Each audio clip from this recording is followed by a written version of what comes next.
مجھے ایک صاحب نے سوال پوچھا، کہنے لگے میلاد کس کو منانا چاہیے؟ میں نے کہا اس بیٹی کو منانا چاہیے میلاد جو زندہ ہوتی تھی تو دفن کر دیا جاتا تھا، پر میرے رسول نے فرمایا اب جو بیٹی پالے گا نا میں اس کا بازو پکڑ کے جنت میں ساتھ لے کے جاؤں گا۔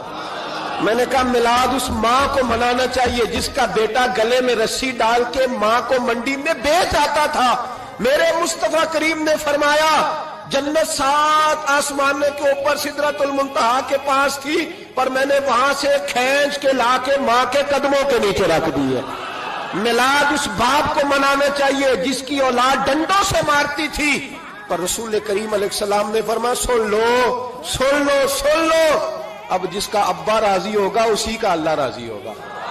میں نے کہا میلاد اس غریب کو منانا چاہیے جو بھینس کی طرح بکری کی طرح منڈی میں بکتا تھا، پر مصطفیٰ نے کالے رنگ والے حبشی غلام کو سینے سے لگا کے کہا غریبوں کو چھوٹا نہ سمجھنا۔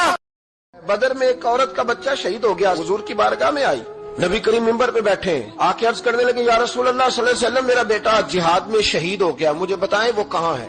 اگر جہنم میں ہے تو میں روؤں گی، اگر جنت میں ہے تو میں شکر ادا کروں۔ حضور بتائیں۔ مدینے میں بیٹھ کر مسجد نبی میں بیٹھ کر بی بی نے سوال کر دیا، حضور نے نہیں فرمایا کہ بی بی یہ تو قیامت میں پتہ چلے گا نا، حضور بیٹا کہاں ہے؟ حضور نے یوں نظر اٹھائی، فرمایا بی بی جنتیں ہیں 8، جو سب سے اعلیٰ جنت ہے نا وہ اللہ نے تیرے بیٹے کو عطا فرمایا۔ مرحوم اعظم چشتی نے ایک جملہ کہا تو انہوں نے کمال کر دی، کہنے لگے ایسا کوئی محبوب کہیں ہوگا نہ کہیں ہے، بیٹھا ہے چٹائی پہ مگر عرش نشی ہے۔ اور ایک جملہ اتنا شاندار ہے کہ میں جب پڑھتا ہوں تو میں مرحوم کے لیے دعا کرتا ہوں۔ انہوں نے کہا کہ تو جو چاہے تو ہر شب ہو مثال شب اسرا، محبوب اگر آپ چاہیں تو روز معراج ہو، تو جو چاہے تو ہر شب ہو مثال شب اسرا، اس لیے کہ تیرے لیے 2-4 قدم عرش بری ہے۔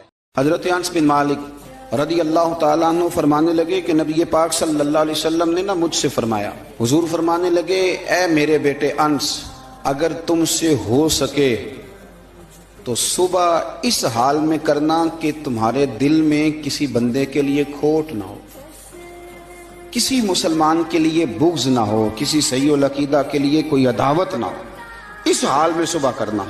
اور اگلے لفظ حدیث کے یہ ہیں، حضور فرمانے لگے انس یہ میری سنت ہے، اور جس نے میری سنت سے پیار کیا گویا اسی نے مجھ سے پیار کیا ہے۔ اس کا مطلب ہے خالی مسواک کرنا سنت نہیں، دل صاف کرنا بھی سنت ہے۔ خالی میٹھائی کھانا سنت نہیں میرے بھائی، قدورت مٹا دینا بھی سنت ہے۔ اور خالی یاد رکھنا امامہ باندھنا ہی سنت نہیں، دماغ میں لوگوں کے لیے اچھا سوچنا بھی سنت ہے، یہ بھی سنت ہے۔